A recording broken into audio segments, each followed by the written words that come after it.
It's cool. So I think the last time, yeah, it was about a year ago. I think maybe a little less. And Dale got me over from Circle K. Yeah. So I was like, I can't do the fleet and logistics industry anymore. So I made the jump and it's been pretty cool. I gotta say, working remote um is pretty crazy. Have you worked remote full time, Joe? Because you had a you've always had a full time remote job. Yeah. I mean, I'm back in the office now, but for the Okay. longest during COVID, years of remote work. I love the memes where when during COVID it first started, you were very like professional. You had the tie and blazer on, and then it's gotten to the point where people are like in robes or like sleeveless shirts Oh, I at, Oh do yeah, at interviews. calls. I literally do interviews in a button up and like my boxers. all the Like time. someone was just like stand up, I'd just literally stand up and smile. Yeah. How many? Okay, we'll end on this. How many CEO interviews have people done over Zoom, over Teams, whatever, with like you just said, Dale, where you have the tie and the blazer, but they're just rocking nothing below? I got to say, maybe 20%. Like Yeah. they don't give a fuck at that point. I think 40% is probably a more fair number. You just want to be comfortable, dude, especially if you're interviewing. As Yeah. comfortable I as mean, I wear a hat in 80% of my calls. yeah. Well, that's what's funny when you told me about tech, because the first time I hopped on a a call, I'm I was done up, I was ready to go, and he looks like he's going to get coffee down the street, and I was like, what? Or you message him on the side, and you're like, what the fuck? You're like, dude, this is tech. They don't give a Sales, fuck. baby. But Sales, yeah, baby. No, I remember exactly. I was wearing my Indians hat, my Chief Wahoo hat, and he messaged me. He's like, dude, like the CRO's talking. Why are you in? I'm like, bro, you're in tech. What are you talking about? Yeah. Like my I old mean, CEO used to walk in like Jordan 4s and like jeans and like a black t-shirt. Like yeah. absolute savage running a $20 million company. Like, Oh, yeah. I'm in staffing with like utility companies, so I just talk to, utility guys all day. It's shit that, fuck that, motherfuck this and that. That's all. Those are like official sales calls. Like that's what we're talking about. that's the true backbone of America, though. They are. I feel They like are. that's the most comfortable thing is like when you're on an interview or if you have like one-on-ones with like, whoever your bosses or directors or whoever, is in charge of you, when you can really have those relaxed conversations is really nice. Cause I feel Yeah. like I don't know, maybe with like being remote now, it's like it's way more lax. Cause I remember at least in person, like you're always buttoned up, you're always trying to be professional. And then, I've had crazy stories. I don't know. Actually, I don't want to dive into this. Anyways, all right. Let's transition. We always tend to do this. I We want to do. say, gentlemen, Joe, welcome back. Dale, welcome back. I think this is the fourth annual of Big Ten Week. I think it's three or four. I don't know. It goes to show how good of parents we actually are. So we don't know the name of our brainchild, but Big Ten Week is here, 2024. It has been quite the season. We were kind of talking off air and just kind of catching up. But Joe, I just we'll get into this right now. I already work with Dale, and we're going to get into plenty of details. But Joe, how are you? It's good to see you. I love seeing the Nittany Lions at least once a year on this call. How are you, buddy? Good, brother. It's good. Life's been good since we last spoke. Just fucking married life, man. Yeah, doesn't get too exciting, but I guess that's a good thing. So Yeah. the more exciting, someone's probably cheating. So I guess I'll take the boring year of marriage. So it's all good. Penn State's looking great. Mm-hmm. Uh, number three in the nation right now. Really, nothing to worry about. No close calls. No real scares. Mm-hmm. So yeah, we're chugging along. I mean, I'm super excited for Saturday. Looking forward to it. Let's go. All right, Dale, as we just mentioned, I spoke to you 5 minutes ago. I spoke to you about 10 hours ago, and I spoke to you yesterday. We do work together. I'm happy that we're doing this again. It's kind of funny getting back in the zone of what's on the menu. Speaking of brain children, I think that's almost 5 years old. It's still alive, but your Ohio State Buckeyes, I can't really say the colorful language you send me on text messages every Saturday, every time they don't score on every drive, but can you kind of give us a feeling, it's a lot of expectations, which is not, that's normal, but I think they're a little more loftier this year, right? I mean, they should be in theory. Like, I don't know. I mean, you guys know me. I want a tough football team, and We're just not a tough football team. I told Joe, if there's a year that I'm not confident in going into this call since it started, it's Mhm. right now. Right now. And I don't know why. Like, it's not that we're a bad football team. Like, we're Yeah. not. We're probably the most talented team in the country, but like, we're just playing like a bunch of sissies. It's funny because I was looking, we'll just dive right into it now. So, for those of you that are going to watch this for the first time, Big Ten week is, Joe's an alumni of Penn State, and Dale is an honorary alumni of Ohio State. He lives and dies with his Buckeyes, and I totally respect it. So, we always like to kind of just discuss what's going on in life, and then more importantly, wagers on this game, predictions, analysis, all of that. So let's just kind of dive into it. So I was looking at the point spread. So it's 3.5 right now as of Thursday evening, during a shitty prime football game that's on my other TV right now. The money line for Ohio State is minus 170. They are going to be in Happy Valley this weekend. The total is set at 45.5. Dale, we'll go right back to you. So this is interesting because I was looking at the record with Ryan Day, the whole 2-6 versus top 5 teams. Of those like losses, 3 of them have been to the eventual national champs in Bama, Georgia, and Michigan last year. If you can elaborate, you're just saying right now, why with such a stacked roster, with a generational talent in Jeremiah Smith, that you're a little weary of this weekend? Because normally in the last couple episodes of this little talk we have every year, you are just pouring, oozing confidence. It sounds Yeah. like you're not going to lay the 3.5. I honestly think I probably betting wise, I don't know what I like on this game. Like, I just don't. Like, I think that there's a chance that we could beat them by 20. And I Yeah. also think there's a chance we lose by 10. Mm-hmm. Like, I just don't know who's gonna show up. And like that's the thing. Like me and all my like Ohio State buddies this week, we've been talking. Like we're like, what's so different, right? Like we're trying to like figure it out. Like what's missing? Mm-hmm. Like when Urban and Tressel were running this program, like we never thought someone was going to be tougher than us. Okay. But like our offensive and defensive line like are non-existent right now. Like it seems like we're just not battling. Like the atmosphere and the shoes down. Mm-hmm. It's like nothing just is like feeling like a well-oiled machine. Mm-hmm. And it's not like it's like that far off the rails. We have one loss by one on the road in Eugene. Like it's not like Crazy game, by the way. well, yeah, Crazy like game. Great game. like that's where we're at, but we're also I guess the expectations at Ohio State. Yeah. Like we know when things don't look right. Like we know winning culture. Like we're not used to seeing a team that's like, hey, like we haven't just had a bad week. Like something just like I think it's safe to say, right? Ohio State seemed like the better team against Oregon. We did. And we just didn't win the game. Like we've seemed like the better team at times against like a Clemson, against a Georgia. And like we find our ways just not to win those games. And it's like, when is it going to come around to the point where it's like we're winning the games where we're the better team?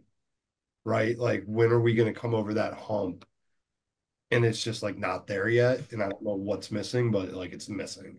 Yeah, no, I feel you, man. I honestly, so Will Howard transfers over from Kansas State, and I got to be honest, I just haven't really been impressed this entire season.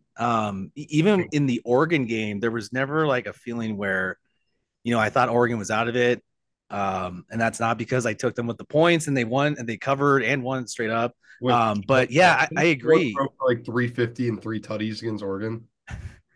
He never, to have that caliber of offense, you expect him to. You guys should have won by 10. Like honestly. But again, that's what I'm saying. But like, is that on him? He hung 31 in Oregon at on the road, like 350 and 3 Well, and touchdowns. then he forgot, how to tell time on that last play. We won't No, get but into that. There's more than enough evidence that we should have got the timeout with the second. you touch on it too. The O line, I believe, his goes to show how much homework I did. Your left tackle got injured. I think there was a shifting over like your guard right now that's going to go like that's a huge deal. Which is Yeah, no, our line's in shambles and we're not recruiting well either on the line. So like every other position on our team, it's like someone gets hurt, it's like, all right, whatever. Like not to be like an asshole, but like if one of our receivers get hurt, it's like, all right, we have 2 more 5 stars eating at the opportunity to go for those reps. It's like, even right now at running back, like we have a 5 star who we have to give 4 carries to every week because we know we're losing Henderson and Judkins at the end of the year. So it's like we can't have someone with no carries in a big game. So like that's just like the expectation. But for some reason too on the O line, like we're not getting the recruits that we get elsewhere. And it's not like we're getting recruiting depth.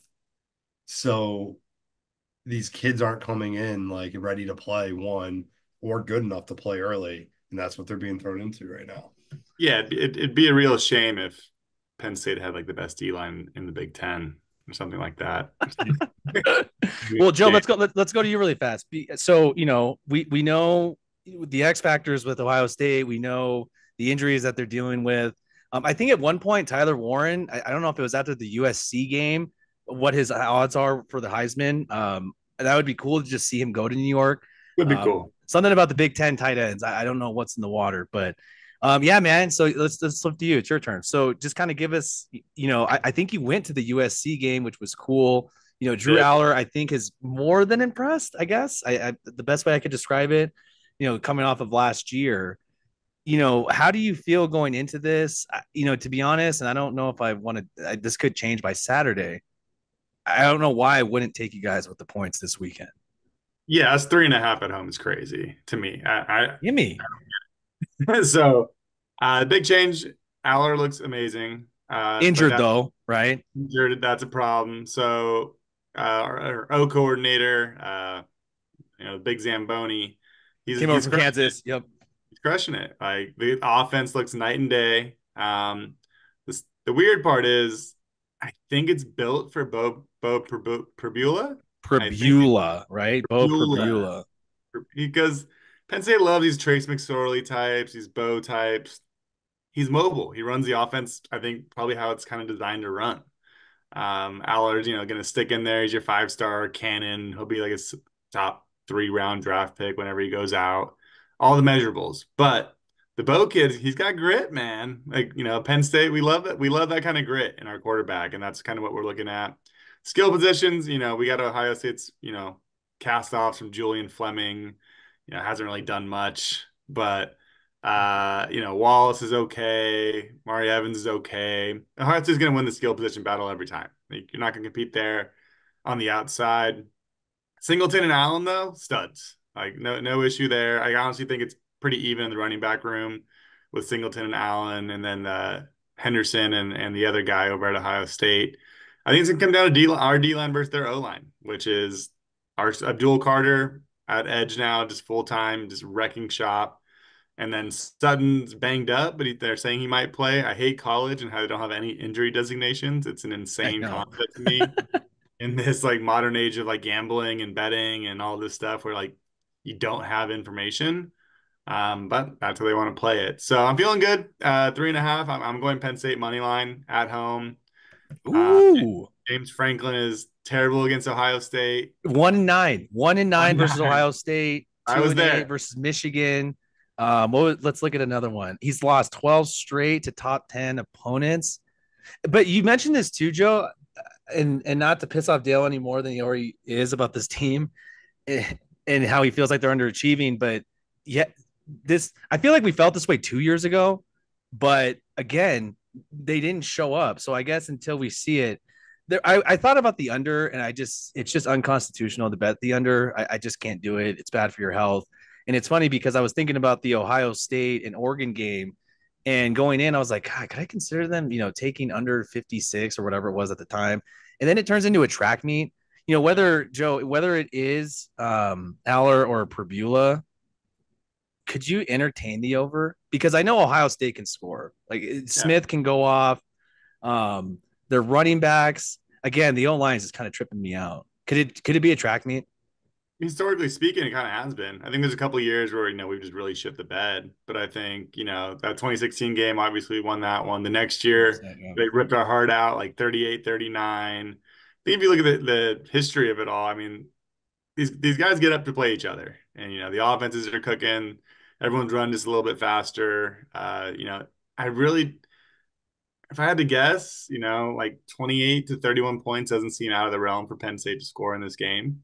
Just depending on what kind of offense we get, depending on what quarterback goes, honestly.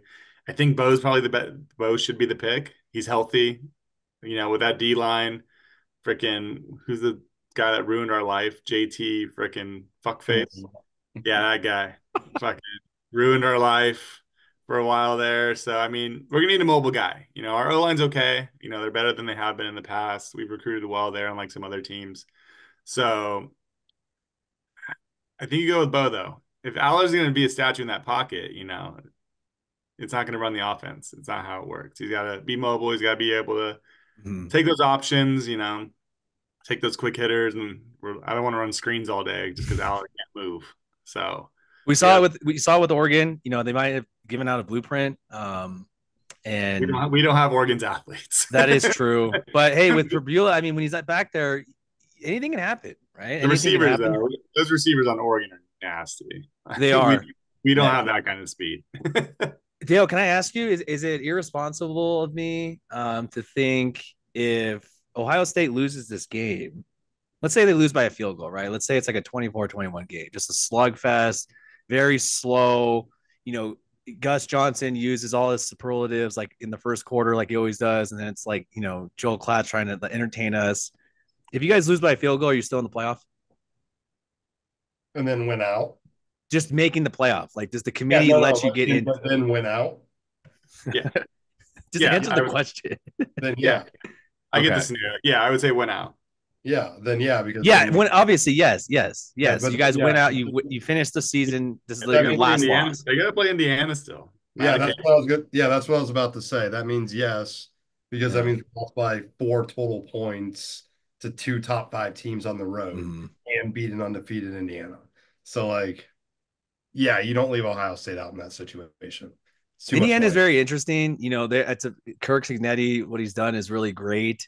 He wins, baby.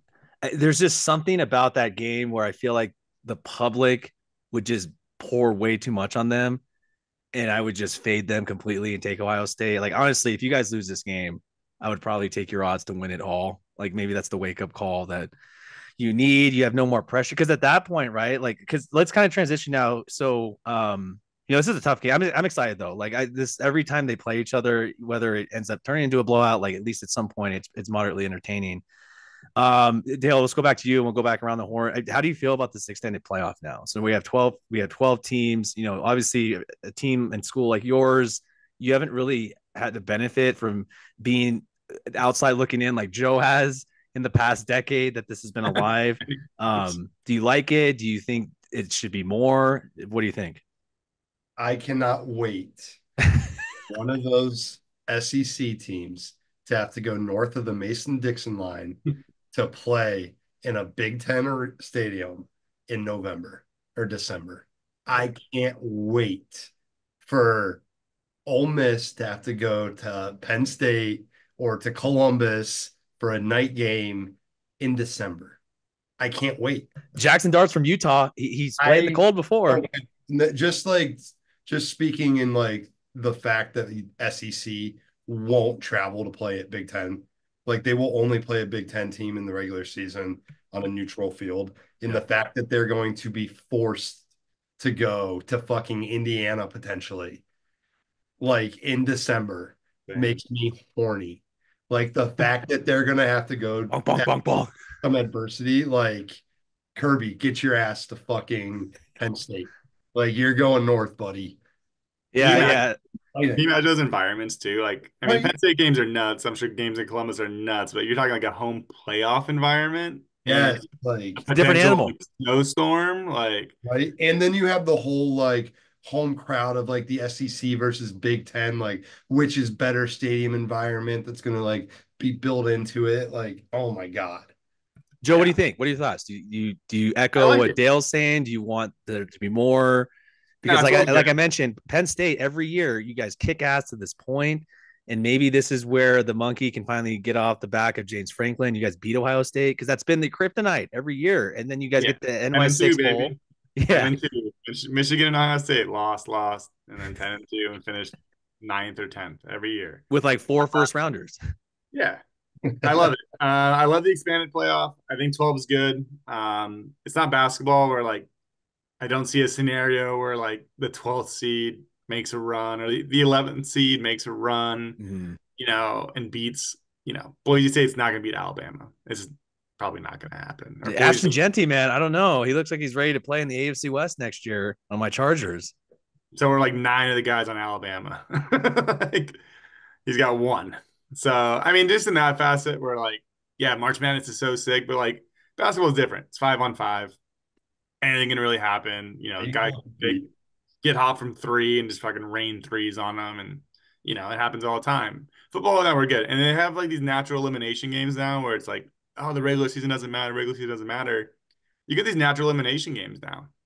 Like, this isn't an elimination game here at all. Ohio State wins out. They're good. We lose. We win out. We're good. We're getting in probably at like 5 or 6. But, a couple more weeks, the SEC is going to start eating each other, right? You get like 2-loss Ole Miss, 2-loss Tennessee, or, 1-loss Georgia, 2-loss Tennessee, whatever the case is going to be. I don't think 3 losses gets you in. And there's just too many good teams this year, especially. But so really that third loss, when you have these 2 teams meet up in the regular season now, Ohio State got fucked this year, I will say. Playing at Oregon and at Penn State in the same season is insane. Like, I don't know who they pissed off in the scheduling office, but that's crazy concept to me. Like, I don't get that. But current rankings right now on this date: Oregon 1, Georgia 2, Penn State 3, Ohio State 4. It's Halloween. Dale, without being biased, and I don't even know I'm going to ask this, so I feel like I know what you're going to answer. If you had to pick between those 3 Big Ten teams now, who do you think is the last one standing between them? I mean, like, obviously, I think Penn State's a good team, but until James Franklin does anything on a big stage or like put the whole season together, I just can't put my money there. Like, I just have to see it at least once before I can. Oregon, I mean, dude, like, I think we're right there with Oregon. I don't know. That was a great game. It was a great matchup too. I honestly think that like we see Oregon again at least one more time this year. So, I could see it. Joe, what do you think? I mean, obviously it comes down to this weekend. If we win this weekend, Ohio State's pretty much out of the Big Ten race. They're not going to make up 2 games in 4 weeks. Not going to happen. Maybe like an 8 seed or something. Us against Oregon. I don't know. Our D-line's really fucking good, man. Like, we have nasty D-line. Yeah, I can just get after guys and throw. I think you guys might match up better with Oregon than I think we do. I mean, just getting after Dylan Gabriel, like not giving him any time. Like, Abdul Carter is an actual monster. Like, he's gonna be like a Micah Parsons type of guy at the next level. Like, he's a freak athlete, and so he's gonna get that pressure on Gabriel. He's not gonna be able to sit back there and make his little throws. And same thing with Will Howard this weekend. Will's a little mobile. I'll give him that, but I don't think he's faster than Abdul Carter in a foot race. So I'm putting my money on Abdul to be chasing him down all afternoon. Which, can we talk about the Big Ten and this fucking noon kickoff for a second and how I wanted to talk about this. Yeah, this has become a recurring thing. Every year, both of you guys have spent a significant time on the East Coast. I have not. So obviously I am team Pacific time zone all the way. Fuck anything what anyone says. What is the discretion, Joe? It just sucks, dude. Like, when you have your big games, and I'm a West Coast guy now, and I'm going to Mavericks at 8:45 in the morning. It's all right. That's okay. And even back home, and we're noon games. Like, you're getting up, getting to the field at like 7, 8 o'clock to go tailgate. I don't know. I just don't think you get that same juice like as a night game. There's nothing better than the lights. The lights are on, dark Kirk out. and Chris Fowler calling the game. Yeah, like, places going bananas. I'm sure Columbus and the Shoe feel the same way. Like, it's a true home field advantage when the lights are on and the place is rocking compared to like you got a bunch of hungover students trying to find their way into the fucking stadium by noon. And then even then, like, they're like kind of getting in there, like, getting caught up. Like, the student section's not even filled up till 12:15, 12:20. People are lagging. So I don't know. I just think it's a money grab by Fox, honestly. Of course it is.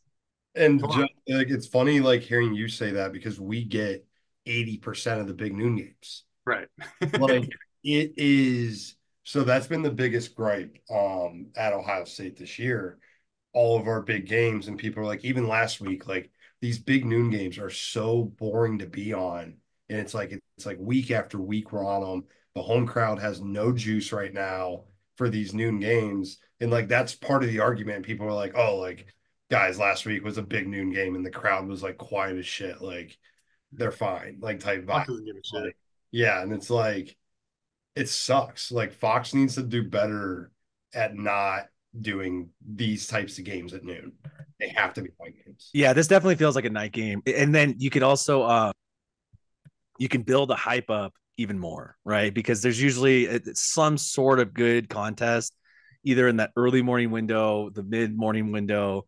And you have something to look forward to all day. Cause I think you guys, and there's only one more ranked matchup, which you're like, oh man, we're going to burn through it on the first window. So you make solid points. We have only a little bit of time left. So I have a couple of quick hitters. Can we quickly, can we relish in the fact that USC and UCLA cannot travel? That is the funniest thing. Them going to the Eastern time zone and Central time zone, that is completely backfired on them on top of UCLA just sucking. But USC can't get it done in Michigan, can't get it done in Minnesota. I mean, if you're betting out there just and forever and however long Lincoln Riley's the coach, they can't travel. Is this an issue?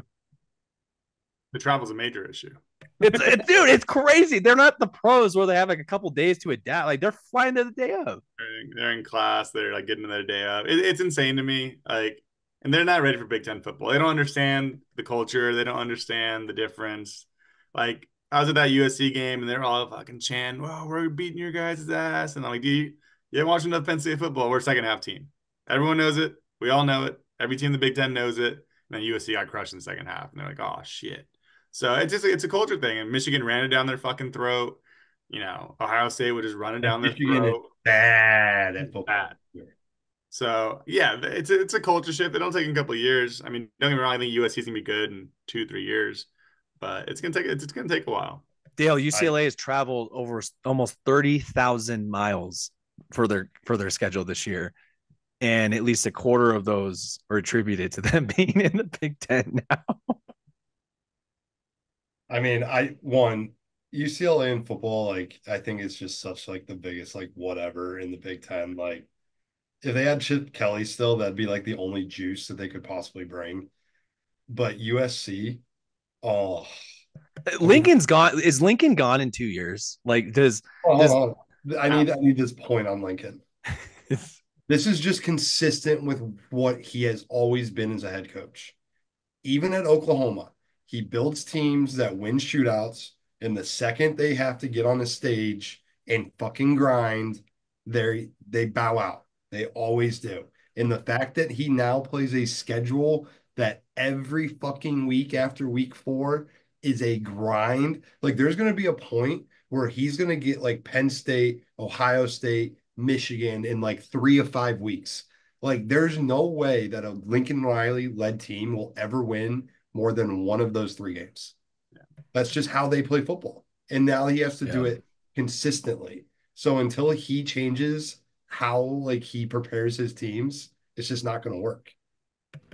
Yeah, and then Oregon seemed to have adapted well. Washington, I think it's just a championship hangover. They had like 16 guys go to the pros, and they lost their coach. And they're it's just so weird. It's so weird. Dan Lanning, I like Dan Lanning. Dan's a beast. I do like him.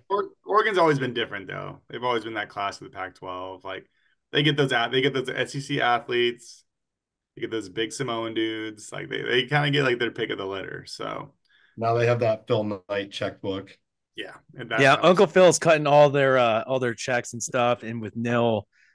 Yeah, what a time. No, it should be this game will be super fun. We only got a couple minutes left, so just again, this has been really fun. I always enjoy this, and then we always get to talk shit. Somehow USC always gets involved. Speaking of LA too, did we just witness the worst World Series of all time? Because Joe, I was talking with Dale this morning. I go for a walk every day. I guess that's the advantage of working remote. I have a very flexible schedule.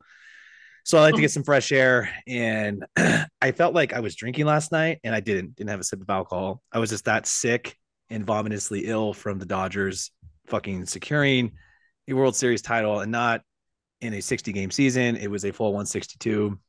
Yeah, and man. at the behest of kicking our ass, Joe, I was telling Dale, you could tell if you're from the West or East Coast on this World Series. Because I don't know about you, I was cheering for the Yankees, and I got berated by him this morning over the phone. I had to turn down my AirPods because he wanted the Dodgers to win.